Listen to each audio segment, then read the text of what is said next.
Do you feel like you're not getting stronger with your workouts? Do you feel like no matter what you do with your exercise, your strength stays the same? You're not lifting more weight. You're not doing more reps. You feel like your results have kind of plateaued.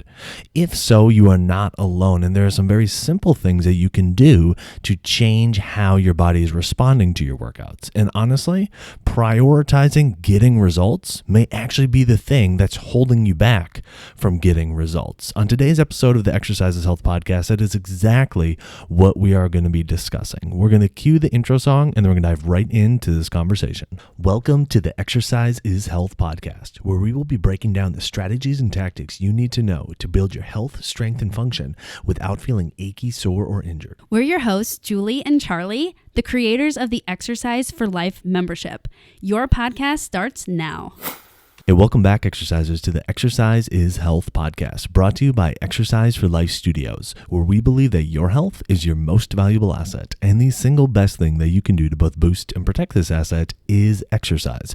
Specifically, exercise is geared towards building the health and function of your muscles. We are your hosts, Charlie and Julie, and today we are discussing this idea of getting results with your workouts and why prioritizing getting results is actually getting you worse results, and what you can do about it. Now, I know this sounds counterintuitive, but we're going to explain what is actually holding you back and what you should be focusing on with your workouts to not only help you get better results, but make sure your body stays healthy and stays functioning well in the process.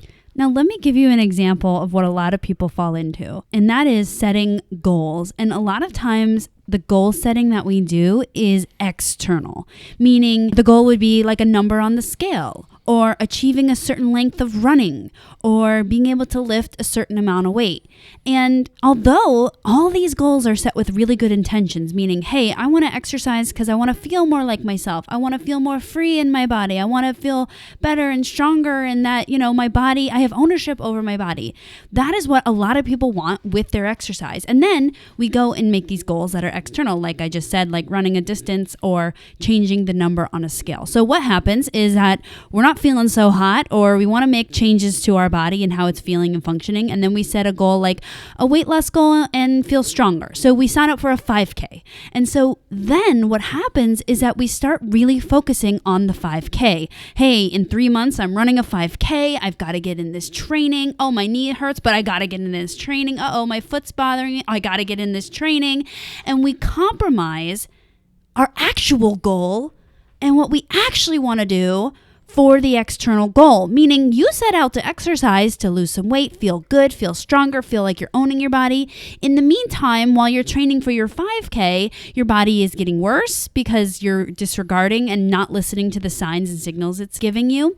You're disregarding how your body's functioning. You're not doing appropriate check-ins, and you're not body matching, that's for sure, because you're so focused on training for that 5K. Now, we can apply almost all external goals like this 5K example in terms of changing your numbers. On the scale, people will dehydrate themselves, starve themselves, and in the meantime, they're compromising the function of their bodies just to get a change in the scale, when the real goal, remember, was to feel better, feel stronger, feel more functional, feel like you have ownership of your body. So today's conversation is going to be about, okay, well, what do we do and what do we focus on so that we can get to that big goal, but not be distracted by these external goals that might be taking us away from the big goal. Yeah, what's interesting, Julie, is a lot of times we wear these issues that come up as almost badges of honor, where it's like, okay, I'm training for my 5K, and now I'm starting to get shin splints.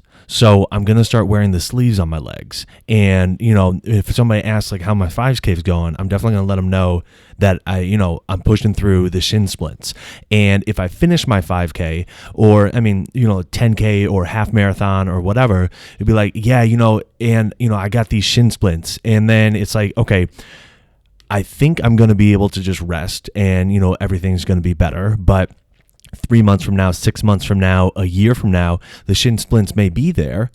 And if people ask, hey, are you doing another half marathon or whatever? Be like, well, the last time I trained for one, I got these shin splints. So, I got the half marathon done, but I also got these shin splints. So I just, I haven't been able to do it since. That is always something that comes up as part of the conversation. Or, I was doing these push-ups, and I was trying to get 100 in a row, and then my shoulder started bugging me, and I was going for the 100, but I just had to stop because of my shoulder, and my shoulder just hasn't been right since. Like that becomes then part of our identity and part of our story of not only like what did we earn in pursuit of the external goal, but what's the reason why we can't continue to keep trying to get those external goals and stuff. So we need to first recognize that we're doing it, and number two, have a better game plan to not only be able to move past it, but make sure that those things don't happen again. And so that is what we're going to lay out for you today. A very straightforward game plan that you can follow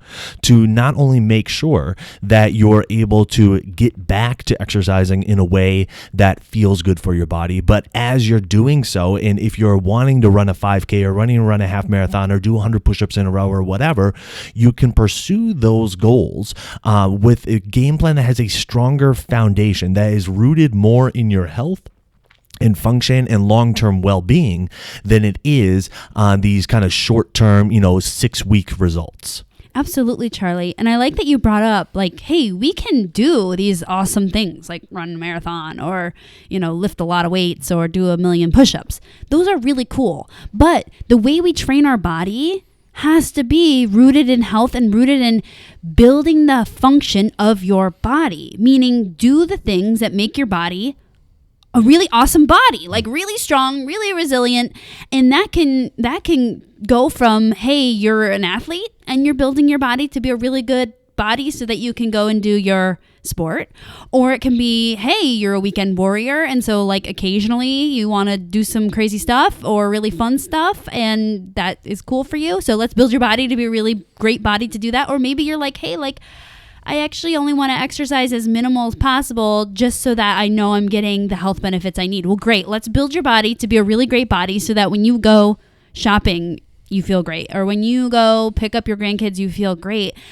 It applies to all of them, but it all comes back down to how do we focus in your exercise to be building your body? And that is why we created one of our programs in our Exercise for Life membership called Internal Exercise. And we're going to break down right now exactly what we do in that program so that you can apply it to your workouts right now. However you enjoy exercising, you can apply these principles. Definitely. So the first step of this whole series is to focus on the squeeze and the connection with your muscles. Okay, so before you even try doing an exercise where you're moving or you're trying to lift weights or anything like that, just make that mind-muscle connection and really focus on the squeeze. And we recommend utilizing isometrics in order to do this. So if you're unfamiliar, isometrics are exercises where you're not moving. So a common one is like a plank, or sometimes people will do like a wall squat or something like that.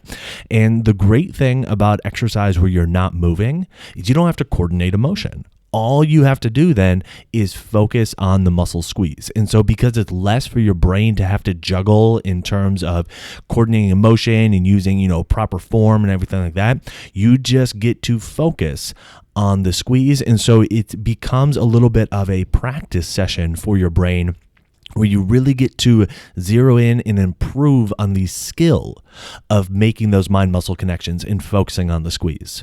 Now, Charlie, I used to do isometrics, a lot, and I would do planks and wall squats and other ones that are really common.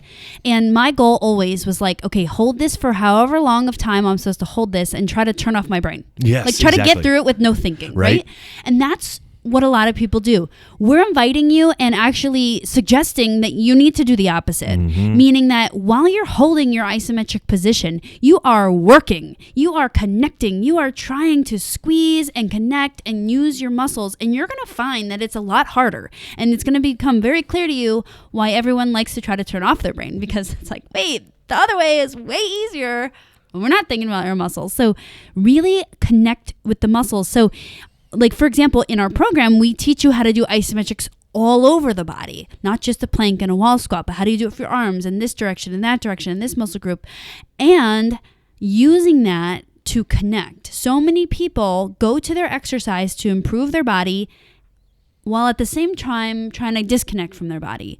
And that is a big problem. So a great place to start is whatever type of exercise you're doing, slow it way down so that you're not even moving. Focus on the isometric, which means don't move, but really contract and squeeze your muscle and really try to connect. Challenge your brain like, hey, can we feel this muscle group?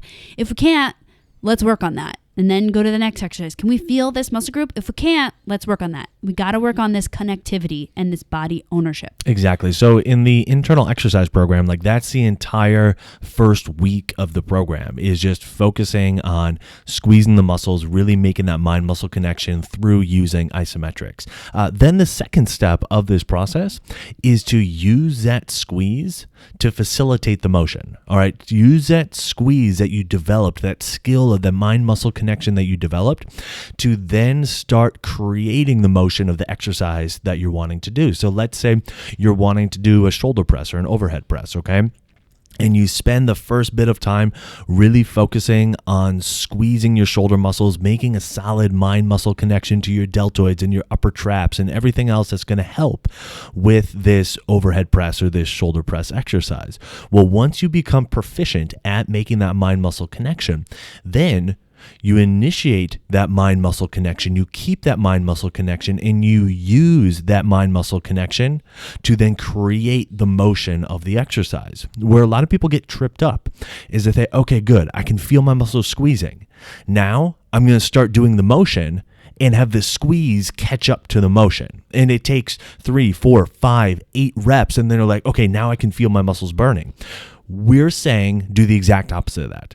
Start with that muscle squeeze, and then have the muscle squeeze be the thing that creates the motion. The entire motion is driven by the muscle squeeze. So if you can't sense a muscle squeeze, then you're not doing the motion, because the squeeze is the thing that creates the motion. And that's a big difference with this whole process. Charlie, I think exactly what you're saying also speaks to potency and efficiency. Like, not everyone has 1,000,000 hours to exercise, but here's the thing. Most people like do their entire set of bicep curls, and then the last 2 reps, they feel their muscles squeezing. And what we're saying, what you just explained, is like, hey, that bicep squeeze needs to be the whole time, the entire time. And the more that you are saying, the whole reason I'm doing this is not to get to the 10 reps and then maybe I'll feel the squeeze on the last 2. The whole reason we're doing these reps is to feel, contract, connect, challenge the biceps. So making that right, like the forefront of your mind, like, why am I moving? Not to get the dumbbells up and down. I don't care what the dumbbells do in the gym. I care the experience that your muscles are having in the gym. So again, focusing on that muscle squeeze and prioritizing the contraction, not just letting it happen when it might happen. Exactly. And so then that leads us right into step number 3, which is, while you're doing the exercise, just as Julie was saying, you need to keep the squeeze at the forefront of doing the exercise. So we have step 1 is start with the squeeze, make that mind-muscle connection. Step 2 is then initiate the motion with the squeeze. And then step 3 is keep the squeeze at the forefront of your mind the entire time you're doing the exercise. So like you were saying, Julie, not going, 10 reps and then, by rep number 8, 9, or 10, that's when you start to feel it burning, but initiate with the squeeze, keep the squeeze to start the motion, and then maintain the squeeze all through rep 1, 2, 3, 4, 5, 6, 7, 8, 9, 10, all the way through. The entire time you are focused on the squeeze, and the motion happens as a result. But where your mind is focused is on the squeeze, especially when you start to get fatigued, because you're going to hear this and you're going to think, okay, yeah, all right, I'm going to keep my focus on the squeeze. And you're going to do that for a rep or 2. And then you're going to be like, oh, this is starting to burn. Oh, I don't like this feeling. And then you're going to go back to exactly what Julie was talking about during the isometric, where you're going to start trying to distract yourself with the music or with anything else that gets your mind away from the sensation of the muscle squeeze, because your brain's like, we don't like this, but we know we need to do more reps. So let's take our mind away from there. You need to fight that. You need to, as hard as you can, resist your mind from drifting away from thinking about the muscle squeeze. Stay connected to your muscles, because you're going to be able to better sense how you need to change how you're doing the exercise to make sure it feels good for your body, when you should stop doing the exercise in order to make sure that it's feeling good for your body, and you will continuously then be able to reinforce and practice that mind-muscle connection, which will just make it easier and easier and easier to have that be your default when you continue to exercise in the future. You're right, Charlie. And this is so key because what we brought up in the beginning was like, hey, when I go to the gym, I need to have a goal, right? I'm losing weight. I'm working on a 5K. I want to lift more weights. And while you're exercising, you're either turning off your brain so that you don't feel any of the stuff that's happening at the gym, or you're thinking, oh yeah, why am I here? I need to lose weight. Oh, I'm here. I need to lose weight. Why am I here? I need to lose weight. I need to train for my 5K, my 5K, my 5K. Well, we're saying don't do that. Think, squeeze, contract, connect. That's how you build internal. If you're thinking about the external junk at the gym, you're losing the main focus of how you're going to actually and efficiently improve how your body's functioning. And so all the time it's connect, squeeze, how's this feeling, feedback, what am I thinking about, how's my bicep feeling, I'm working my biceps, am I still connected, wait, let's get reconnected. That is the internal dialogue. It is not the internal dialogue of the external stuff. You get to do a whole bunch of cool external stuff, the stronger and stronger that your body gets, which only happens by improving your internal stuff. Now, one thing that really is cool that happens when you start focusing on your internal stuff versus your external stuff is that after you exercise, there are really positive changes that can happen and there are really negative changes that can happen. And negative changes are so common and many people don't know what to do about them that we actually start also wearing them like a badge of honor, like what Charlie was saying, like muscle soreness, I can't walk up and down the stairs, I can't squat to get on the toilet, all those things, those negative side effects, throwing up. Like just yesterday, one of my friends on Instagram was like, I know I did a good workout, was on the toilet throwing up for 5 rounds. And I was like, oh my gosh, but that is normal, especially this time of year. It's January, everyone's excited about their fitness goals, but that is like acceptable stuff. But what we find is that when you are focused on your internal function, internal connectedness, when you're exercising, not only are you building strength more efficiently and faster, but you're also really veering away from a lot of that negative stuff. Those negative side effects that come along with exercise. And we've seen this happen so much with clients that have worked with other trainers and other philosophies in the past. And it kind of looks like, hey, I tried this trainer for a workout or 2 or even 3 months. And I just, it just wasn't sustainable because I always felt bad, or I couldn't walk in my heels the next day to go to work, or I couldn't get on the toilet, and that is not cool. I'm trying to make my body stronger, not weaker. So focusing on this internal stuff isn't just about focusing on the internal stuff. What it means is that you are getting stronger in your life. Your body's getting stronger, and you have way less of the negative side effects that happen after exercise that are so commonly accepted. And the other thing that you're going to get from this is you're not going to plateau as quickly. One thing that we see a lot in the gym with people is when they start working out, they will notice substantial improvements because they're going from not doing much of anything to now doing something. And the idea that every person gets, or most people get when they first start off, is like, oh my gosh, if I can just keep this pace going. Well, then what happens? 6 weeks, 12 weeks down the road, they feel like, okay, I'm not making any more progress. And what often happens after that is if they do continue to make progress, it is very, very incremental and very, very far spaced out, meaning it may be months down the road before they actually make any additional progress from what they gained over the first 6 to 12 weeks, okay? Now, if they're still working out months down the road, kudos to them, all right? Most people don't find themselves still working out months down the road when they feel like they're not making progress. So that is already a huge hurdle that they've overcome. But the fact of the matter is they hit these really long plateaus where they're feeling like, okay, my body is not progressing at all. I'm not getting faster. I'm not getting stronger. I'm not feeling like, these workouts are working. Okay. On the flip side is what we see with our clients, especially the ones that have been working with us 3, 4, 5 years or longer, is yes, there's an increase at the beginning, but there's a steady and consistent increase month over month over month, even 4 or 5 years down the road. because we're not focused on trying to, just lift the weight or necessarily like improving the skill of lifting more weight. We are focused on improving the internal function and the internal health. And because of that, we're able to lay a stronger foundation within our clients' bodies. And it's a more sustainable foundation that they can build on consistently with every single workout that they do. So that's a really cool thing that we've seen with a number of clients that we've worked with in person, and that people are continuing to see as they use our Exercise for Life membership, and that they've been working with us really online for, close to 3 years now was when we started our online workouts, but people's strength and health function continuing to improve month after month after month because the focus is on laying this strong internal foundation, not going after the quick, short-term external results. Absolutely, Charlie. And I think sometimes we all are like, yeah, it would be good to be, consistent with exercise. That would be great. But you and I have spent so much time trying to understand, why is this thing so critical for us to be exercising for the long term? And I think one of the reasons why we even name this podcast the Exercise is Health Podcast is because a lot of people think exercise contributes, could be maybe a player to my health.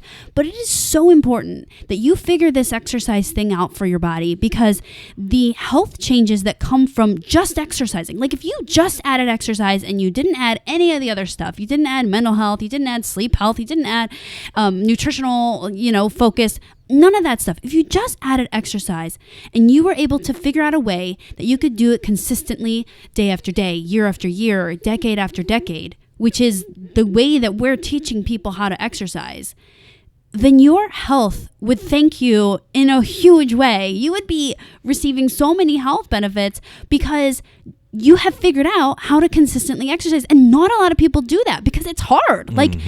Almost all of media, like you go on Facebook, you go on Good Morning America, you go on your whatever magazine you read, everyone has an opinion about health and everyone has an opinion about exercise. And most of that opinion all lies in the same stuff, which is external goals. Like, losing the weight. You'll read like build a bigger butt. That's an external goal, the physical size of your butt. Or the change in the number. You'll see, how to drop 5 pounds in 1 month.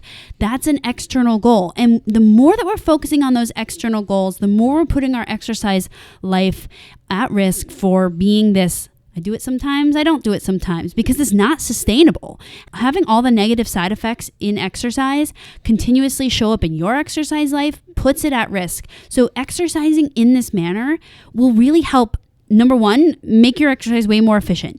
Give you clarity on what the heck you should be doing when you're there in exercise. Remember, it's connect with the muscle. Squeeze, connect, squeeze. How is this feeling? Am I able to feel this contraction? Lead with the contraction. All that internal dialogue. That's your dialogue. And you'll be able to do it for the long term because you're going to be feeling great. That's what all of our people say. All of our members are saying, oh my gosh, I can't believe I actually feel good after my exercise. This is weird. And we're saying, actually, this is the normal. It's just not common. So we invite you to use these 3 steps of squeezing your muscle, using your muscle as the engine for motion. It is the driver of the motion. And then continuing to connect with your muscle as you do your weight training so that you are able to really, truly build the internal strength of your body. Now, if you are wanting hands-on guidance with implementing these 3 steps, then we highly recommend that you check out the Internal Exercise Program, which is a premium level program within the Exercise for Life membership. All you have to do to get access to this program and many others that contain hundreds of workouts, all designed to build the health, strength, and function of your body right from home in under 25 minutes, is go to www.exerciseforlifestudios.com/membership. You'll see there's a couple ways to join and get in on these internal exercise workouts, as well as all the other workouts we have within the Exercise for Life membership. But again, it's all at www.exerciseforlifestudios.com/membership. So who do you know that needs to hear this episode? Who do you know that is frustrated because they feel like they're putting in the effort with their workouts, but they're not getting the results that they're wanting from that effort? Share this episode with them so they can understand why focusing strictly on the external results may actually be setting themselves up for worse results overall.